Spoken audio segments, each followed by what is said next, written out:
दूर दूर से आए। हमारी यात्रा, हमारी न्याय यात्रा मणिपुर से महाराष्ट्र तक जारी है और आपने इसमें अपनी शक्ति दी, इसके लिए दिल से धन्यवाद। ये पटाखे बंद करवाइए।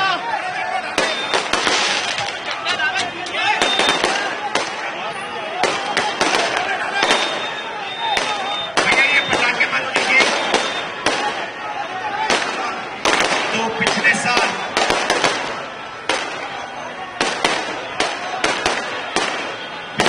हमने कन्याकुमारी से कश्मीर तक यात्रा की, 4000 किलोमीटर चले और लाखों लोगों के साथ। सेल्फी का जमाना है तो हर रोज हजारों लोगों के साथ सेल्फी होती थी, बातचीत होती थी। और उस यात्रा का लक्ष्य था कि जो देश में भाई को भाई से लड़ाया जा रहा है, धर्म को धर्म से लड़ाया जा रहा है, जात को, प्रदेश को, सबको बांटा जा रहा है, उसके खिलाफ खड़े होने का लक्ष्य। और यात्रा ने बहुत अच्छा मैसेज भेजा और उससे मुझको भी 2-3 बातें समझ आई। पहली बात कि ये देश जो है ये मोहब्बत का है, ये नफरत का है ही नहीं। और अगर मोहब्बत फैलती है और फैलाई जाती है तो उसका कारण अन्याय है। अगर देश में अन्याय बढ़ता है तो लोगों को डर लगता है, डर लगता है तो उनको लड़ाना बहुत आसान हो जाता है। इसलिए हमने दूसरी यात्रा में भारत जोड़ो न्याय शब्द जोड़ दिया। और आज मैं आपको 2-3 तरीके के अन्याय के बारे में बोलना चाहता हूं। आर्थिक अन्याय, सामाजिक अन्याय, और ये कैसे किया जाता है। नुकसान आपका होता है अन्याय से। अदानी का तो नुकसान नहीं हो रहा ना, अभी बोलूंगा बेरोजगारी का।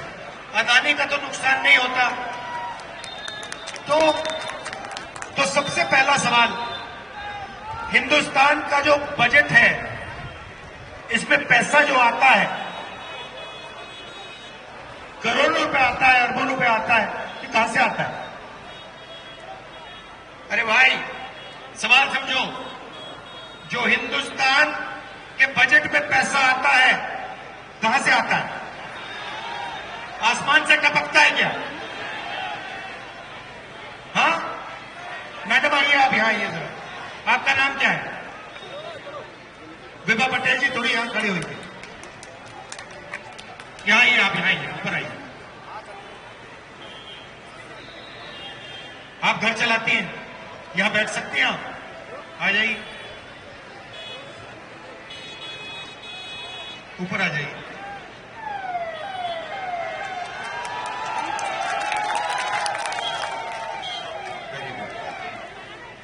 अब देखिए, तो जीएसटी से पैसा आता है। पटेल जी आपने ये साड़ी खरीदी और हिंदुस्तान के सबसे बड़े अरबपति ने ये साड़ी खरीदी, जीएसटी आप ज्यादा देंगे वो ज्यादा देंगे? हमें देना पड़ेगा, डबल जीएसटी लगेगा, एक सेंट्रल का, एक स्टेट का। तो जितनी जीएसटी आप देंगी उतना ही वो देगा, है ना? हाँ ये बोलो। हमारी आमदनी कम है तो हमारी जो इनकम है उसका ज्यादा परसेंटेज चला जाएगा, और जो बड़ा आदमी है उसकी इनकम ज्यादा है तो उसका आमदनी के हिसाब से कम परसेंटेज जाएगा। तो इस लॉजिक से सबसे ज्यादा जीएसटी का फायदा किसको होता है? जिसकी आमदनी ज्यादा, बोलिए बोलिए। जिसकी आमदनी ज्यादा है उसने कम परसेंटेज दिया। हमारी अगर 100 है और उसमें से 50 चला गया तो 50 ही बचे। तो पटेल जी ने 1 सेकंड में नींव पकड़ ली। जीएसटी का डिजाइन क्या है? जितना अमीर व्यक्ति है उतना फायदा उसको जीएसटी से होता है, और जितना गरीब है उतना नुकसान उसको होता है। ठीक है? इसको रिग्रेसिव टैक्सेशन कहते हैं अंग्रेजी में। रिग्रेसिव टैक्सेशन मतलब जो सबसे कमजोर होता है उस पर सबसे ज्यादा बोझ पड़ता है, और जो सबसे मजबूत होता है उस पर सबसे कम बोझ पड़ता है।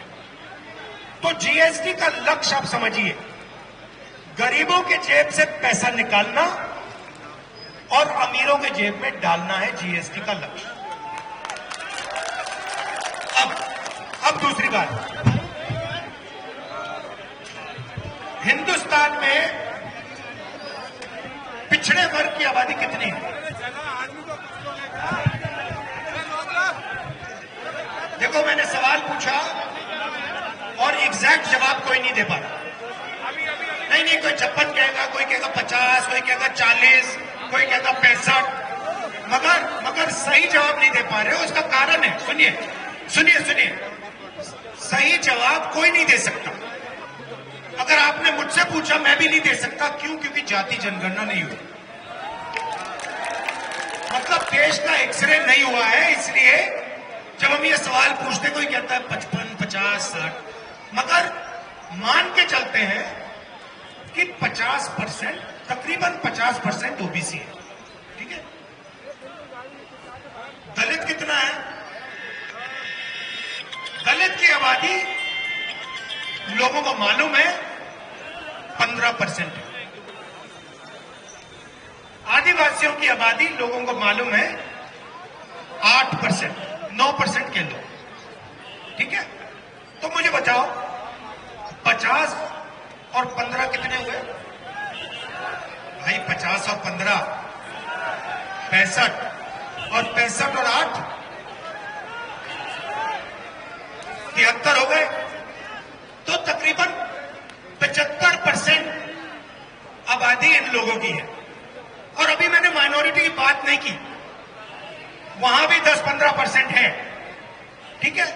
मगर अभी हम 75% की बात करते हैं।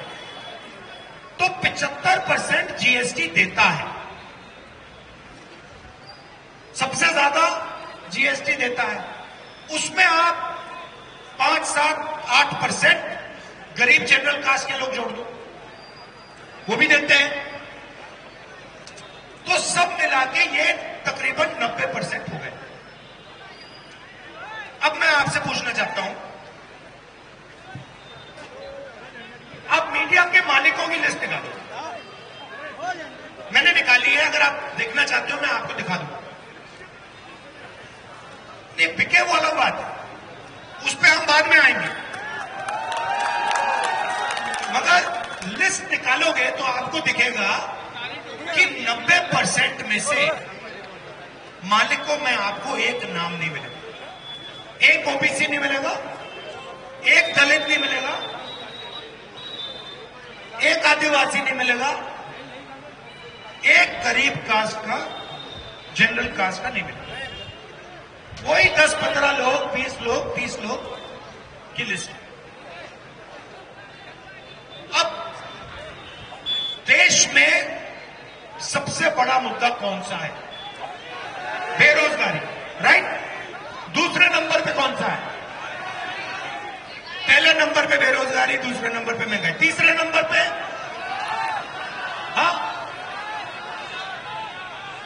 तीसरे नंबर पर भ्रष्टाचार, राइट? तो पहले नंबर पे भीड़ से पूछा, पहले नंबर पर बेरोजगारी, दूसरे नंबर पर महंगाई, तीसरे नंबर पर भ्रष्टाचार। तो मुझे बात समझाओ भैया कि मीडिया पे 24 घंटे अंबानी जी की शादी के बारे में क्यों बातचीत चल रही है? मुझे ये समझा दो। या फिर टीवी देखोगे तो आपको बॉलीवुड के स्टार दिखाई देंगे, या फिर कभी आपको क्रिकेट के बारे में बोलेंगे। मगर जो आपकी जो मुद्दे हैं, 75% के मुद्दे, उसके बारे में तो बोलेंगे नहीं। क्यों? क्योंकि आपका मीडिया पे कोई कंट्रोल नहीं है। मीडिया 5-7% की है। भैया मुझे बात बताओ, सीधी सी बात बताओ, आपका नाम क्या है? भूपिंदर सिंह जी। अगर मीडिया आपका होता तो आप अपने बेटी की शादी मीडिया पे नहीं लगाते क्या?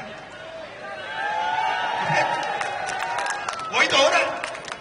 तो मीडिया किसानों का नहीं है, मजदूरों का नहीं है, दलितों का नहीं है, पिछड़ों का नहीं है, अरबपतियों का है। ठीक है, अब आप कहोगे भैया, आप 75% कहेंगे भैया हमें तो मीडिया चाहिए नहीं। आप कह सकते हो, आप कह सकते हो नहीं भैया हमें मीडिया में मालिकाना हक नहीं चाहिए। तो फिर मैं आपसे पूछूंगा भैया ठीक है बताओ, मीडिया में नहीं हो तो फिर हिंदुस्तान की 200 सबसे बड़ी कंपनियों की लिस्ट निकालते हैं, उनके मालिकों की लिस्ट निकाल देते हैं। है मेरे पास, दे दूंगा, अभी करता हूं, ठहर जाओ।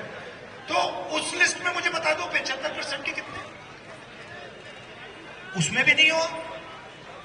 ठीक है, आप शायद कहो नहीं भैया हम उसमें भी नहीं जाने चाहते, हम पिछड़े लोग हैं, हमें ये नाम दे रखा है, हम उसमें नहीं जाना चाहते।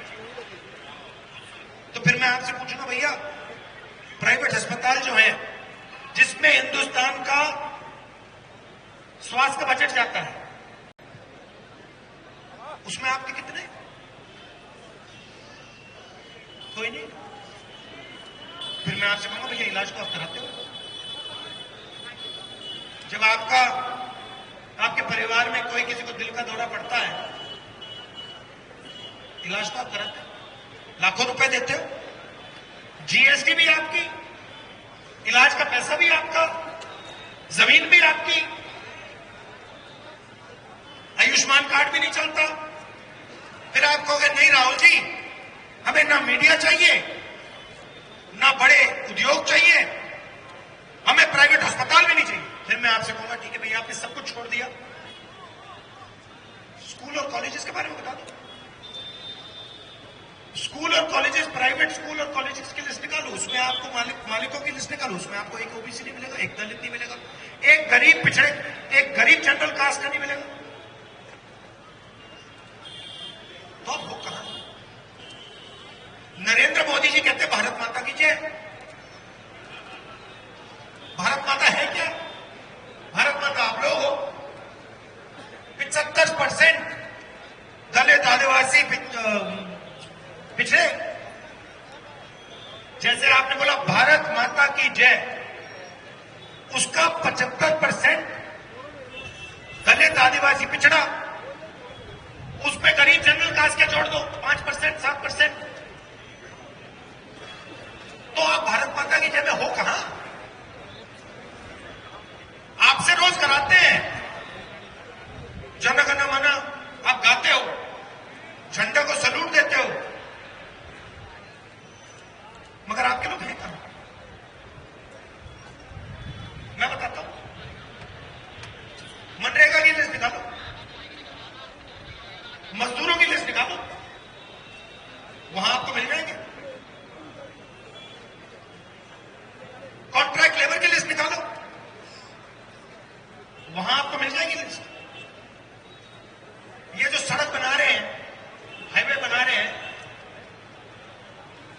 भूखे नंगे हैं, इनकी लिस्ट निकालो। इसमें आपको गरीब जनरल कास्ट का मिलेगा, पिछड़े लोग मिलेंगे, दलित, आदिवासी मिलेंगे। अब पहले क्या होता था? पहले आपके लिए एक रास्ता था। कौन सा रास्ता था? सिर हिला रहे हो मगर कौन सा था? क्या नाम है तेरा? हाँ गौतम जी खड़े हो जाए यहां पे। तेरा मैं टेस्ट लेता हूं, तेरा मैं टेस्ट लेता हूं। क्या करते हो? पढ़ाई करते हो? क्या पढ़ाई कर? कॉम्पिटिशन की तैयारी बताओ।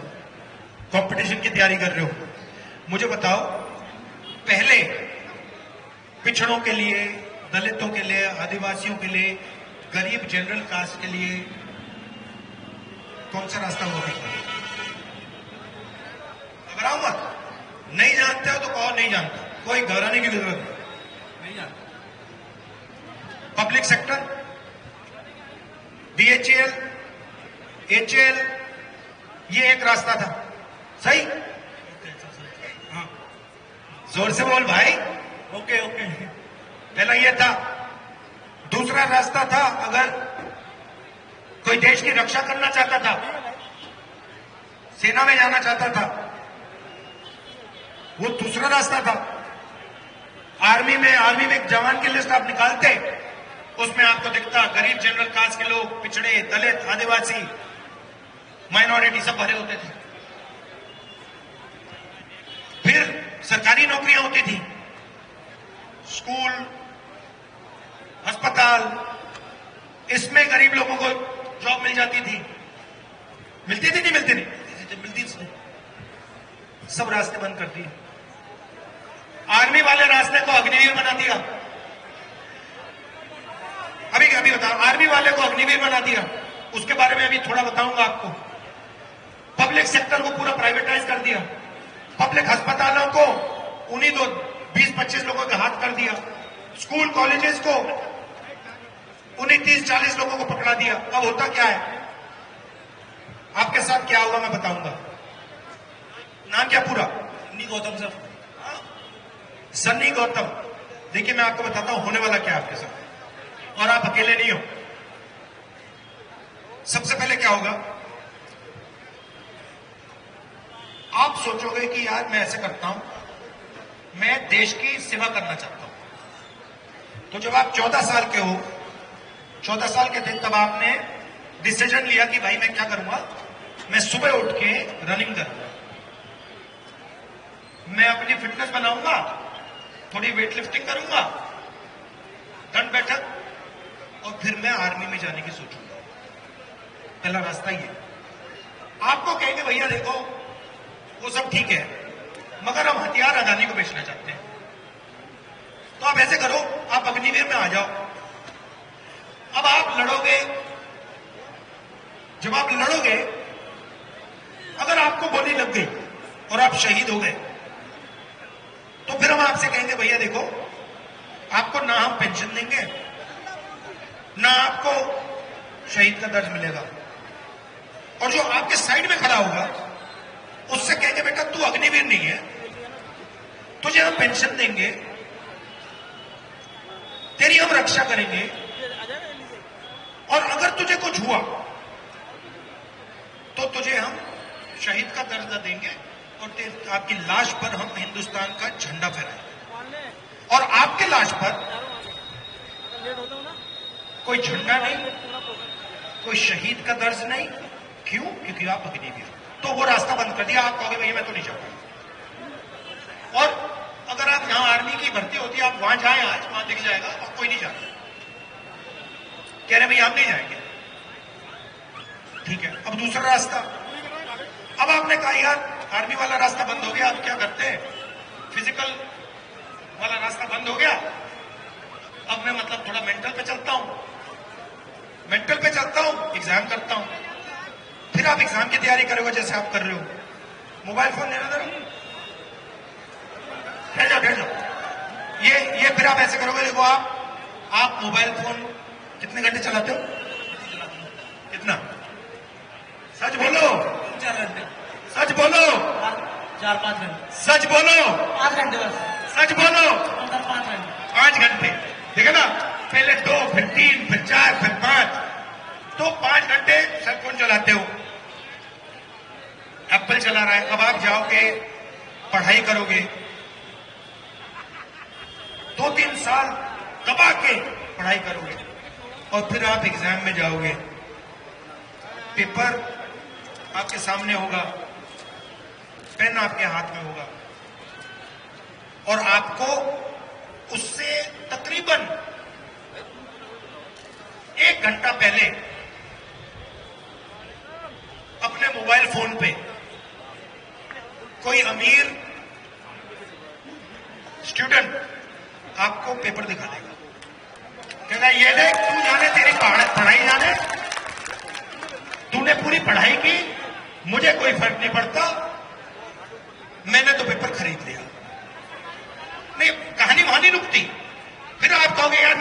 बर्बाद कर दी। फिर आपसे कहेंगे देखो भैया अब रोजगार छोड़ो, आपका पेपर लीक हो गया, सारा मामला ठप हो गया, ये रास्ता भी बंद।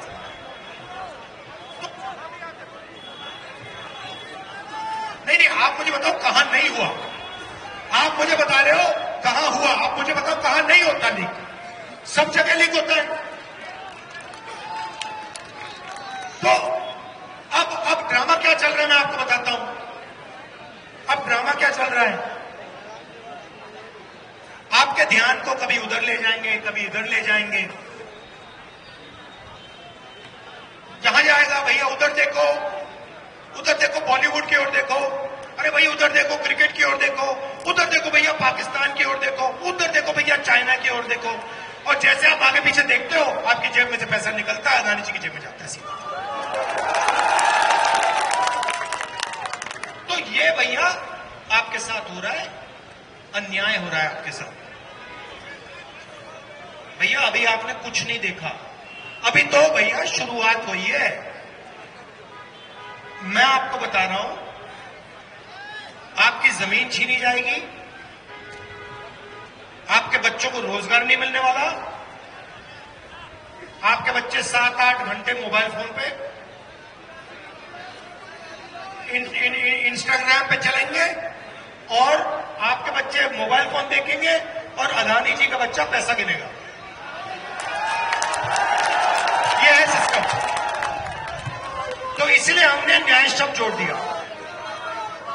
अब आपने कहा देखो राहुल गांधी ने प्रॉब्लम बता दी, हमें दुखी कर दिया, मगर सॉल्यूशन नहीं दी। मैं आपको सॉल्यूशन देता हूं। मतलब इस गड्ढे में से निकलने का रास्ता क्या मैं बता देता हूं। 90 ब्यूरोक्रेट्स में से जो हिंदुस्तान के बजट को बांटते हैं, 3 ओबीसी हैं, सिर हिला रहे हो, 3 ओबीसी हैं, उनको छोटी सी मिनिस्ट्री दे रखी है।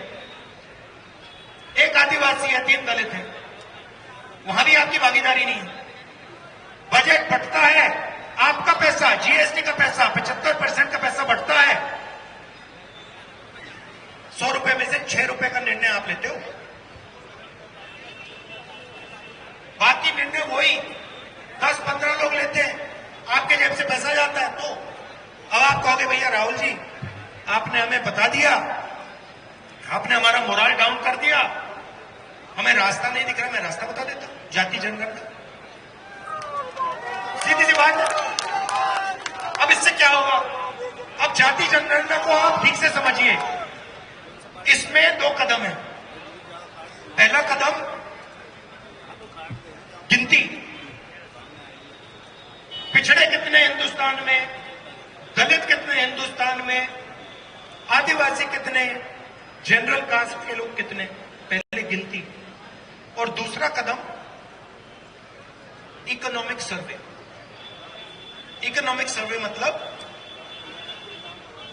आर्थिक स्थिति किसकी, सबकी। मतलब गरीब जनरल कास्ट के व्यक्ति को पता लग जाएगा कि 2% लोग हैं, उनके पास लाखों करोड़ रुपए हैं, हमारे हाथ में कुछ नहीं आ रहा। ठहर जाओ। पिछड़ों को पता लग जाएगा कि भैया हिंदुस्तान की किसी भी संस्था में हमारे लोग नहीं हैं। आदिवासियों को, दलितों को, गरीब जनरल कास्ट के लोगों को पता लग जाएगा भैया ये हैं लोग, ये हैं 200, 500, 1000, 2000, 5000, 10,000 लोग जो पूरे के पूरी जीएसटी का फायदा उठा रहे हैं। वो सच्चाई बिल्कुल साफ आपके सामने पता लग जाएगा और फिर आप अपने हक के लिए, सच्ची भागीदारी के लिए खड़े हो पाओगे। अभी आपके पास डेटा ही नहीं है, 21वीं सदी है, डेटा का टाइम है, आपके हाथ में डेटा नहीं है। अब मैं कह रहा हूं भैया डेटा तो निकालो, देश को सच्चाई पता लग जाए, उसके बाद में डेटा पे कार्रवाई होगी। नरेंद्र मोदी जी कहते हैं नहीं भैया, 2 ही जाते हैं, एक गरीब है, एक अमीर है। पहले कहते थे मैं ओबीसी हूं, पिछड़ी जात का हूं। अब कहते हैं ओबीसी तो है ही नहीं, अब सिर्फ गरीब है और अमीर है। और शुरू कब किया? जब मैंने बोला जाति जनगणना करनी है। उस दिन के बाद मोदी जी ने कहा हिंदुस्तान में जाति नहीं है। सही बात। 2-3 आंकड़े आपको देना चाहता हूं। मनरेगा को 1 साल के लिए चलाने में कितने पैसे लगते हैं? करोड़ों नहीं यार, करोड़ों नहीं, कुछ नहीं है। कितना लगता है? अरबों नहीं लगता। ये कितना लगता है? 65,000 करोड़ रुपए। 65,000 करोड़ रुपए का बजट है। हिंदुस्तान के गरीबों को 1 साल के लिए मनरेगा 65,000 करोड़ रुपए। ठीक है, याद रखो इसको, 65,000 करोड़ रुपए। पैसा कहां से आया? आपका। मैडम पटेल जी, आपने पैसा डाला था उसमें, टैक्स का, जीएसटी का। जब आपने ये साड़ी खरीदी, आपने उसमें मनरेगा का पैसा डाला, 65,000 करोड़ रुपए। 10 साल में नरेंद्र मोदी जी ने 100 लोगों का 16 लाख करोड़ रुपए माफ किया है।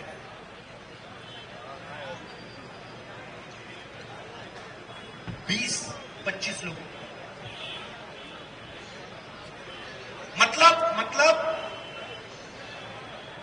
20-25, ज्यादा से ज्यादा 50 लोगों का 16 लाख करोड़ रुपया। भैया 16 लाख करोड़ रुपए में मनरेगा कितने साल के लिए चलेगी? कितने साल? अलंकार कैलकुलेट करके बताओ मुझे।